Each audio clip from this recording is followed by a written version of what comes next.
watching Imagination Television.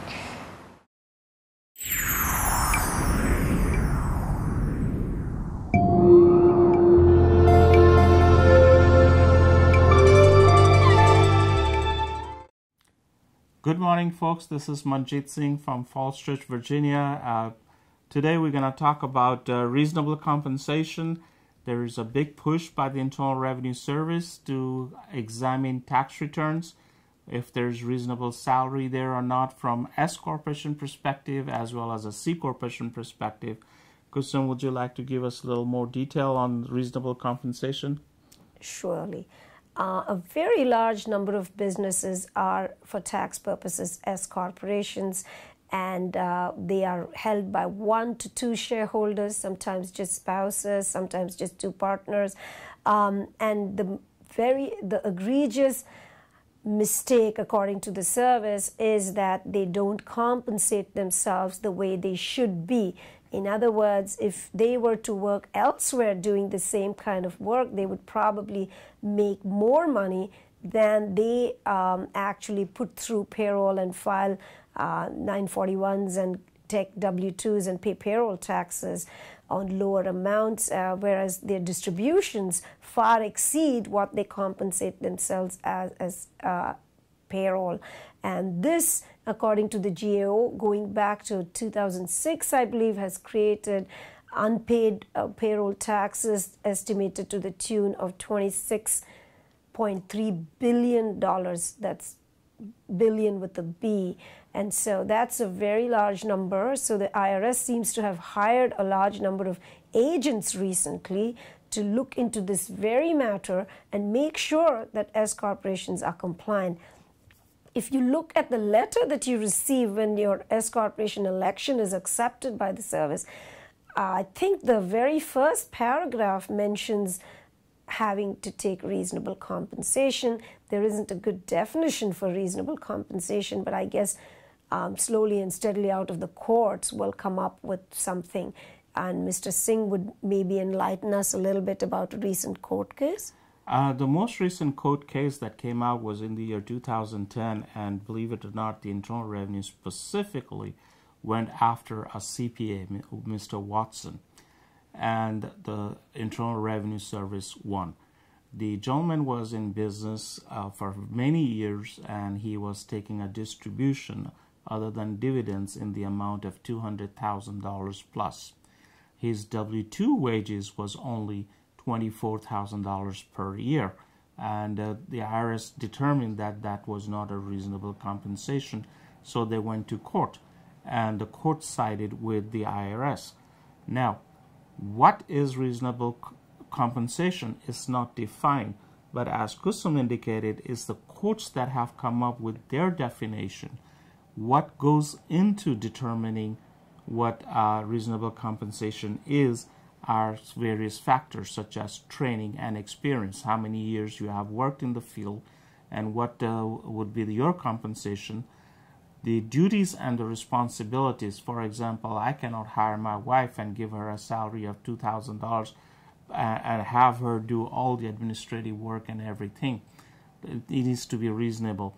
Time and effort devoted to the business, somebody who needs to be working in the business, if not 40 hours, at least some number of hours during the time for the whole year. Payments to the non-shareholders. If you have other employees in the business, how much are they getting compensated? For example, these days, the immigration, when you are doing an H-1B visa for somebody, they are coming up with what the unemployment office says is a reasonable compensation, like somewhere around $53,000 for an entry-level accountant, which they call it level 1. So if an individual in that office is making $50,000 and your wife is doing the same kind of work and you're paying her only $26,000, there's a disparity, and the IRS or the courts are going to side with the IRS in this. Timing and the manner of the payment and the bonuses is another factor they look at. It is reasonable to continue making a payment as a distribution in the beginning of the year, and then at the end of the year by converting the whole thing into a W-2 wage base. But at least there is a track record that some consistent payment was made during the whole year. And then, of course, most important factor that the IRS looks at, or the courts have looked at to come up with the reasonable compensation factor, is comparable wages paid at comparable businesses. If you have 20 employees, they're going to look at other CPA firms with 20 employees and see what the compensation structure is there.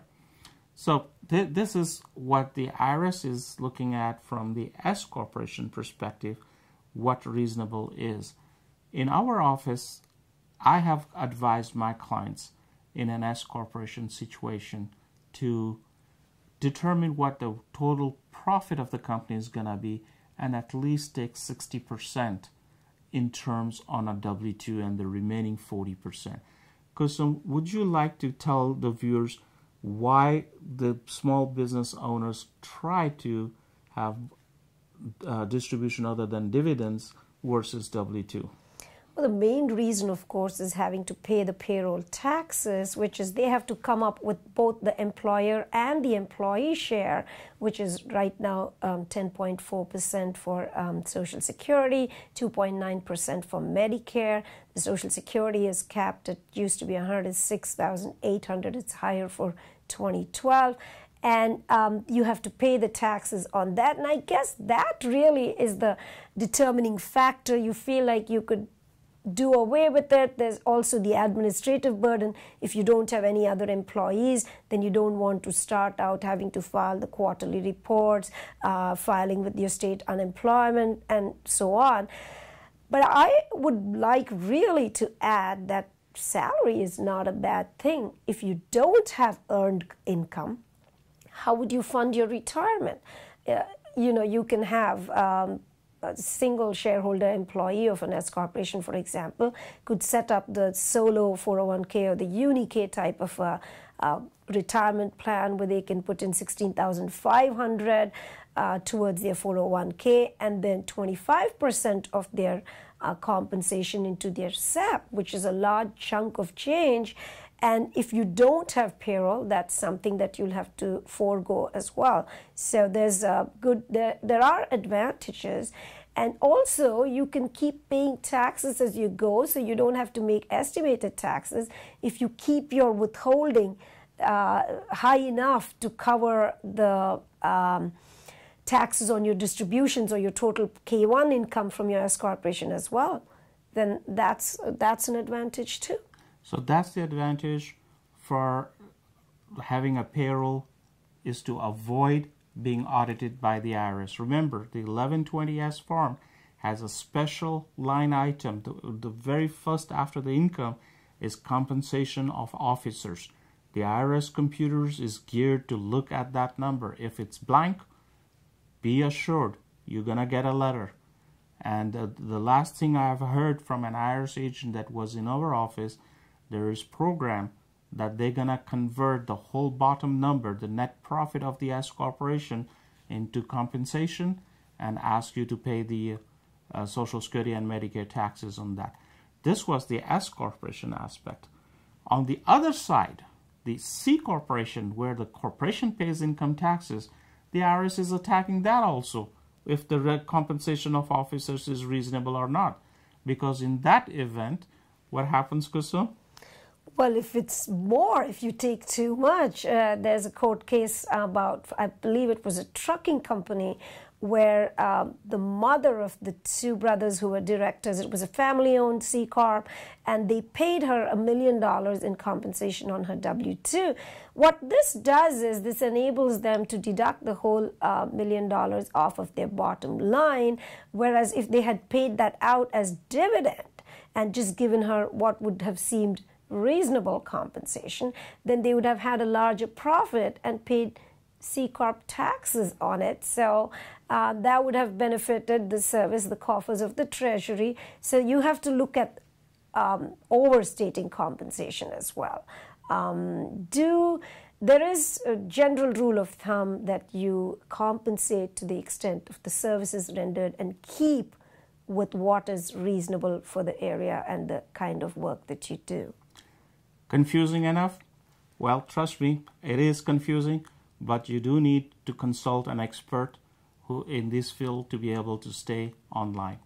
So for this week, I think we're going to stop beating the word reasonable compensation and move on to another topic for next week.